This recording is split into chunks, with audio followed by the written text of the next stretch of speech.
Վստահությունը երբեմն թանկ է արժենում հատկապես, երբ օտար երկրում ես և օգնության ձեռք մեկնողը դառնում է վտանգի աղբյուր։ Լոռու մարզում զբոսաշրջիկ կնոջ խաղաղ ուղևորությունը վերածվել է սարսափի։ Ըստ նախաքննական տվյալների տղամարդը նրան խաբեությամբ տարել է սեփական այգին, փակել դարպասներն ու սեքսուալ բնույթի բռնի գործողություններ իրականացրել։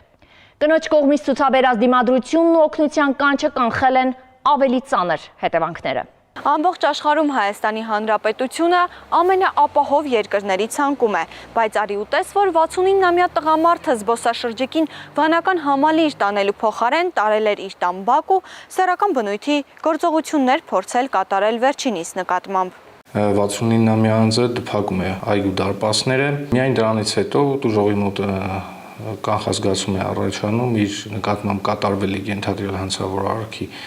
կապակցությամբ նրա մոտ անհանգստություն է առաջանում, որի հետևանքով զբոսաշրջիկը 69-ամյա անձից պահանջում է, որ դարպասները բացի, սակայն 69-ամյա անձը իր դիտավորության մեջ գտնվող արարքը կատարելու նպատակով վերջինիս ձեռքից քաշում է, գցում գետնին, բռնի գործողություններ կատարում, ցանկանում է սեքսուալ բնույթի գործողություններ կատարել նրա նկատմամբ, այն է փորձում է համբուրել, գրկել, հագուստը բարձրացնել։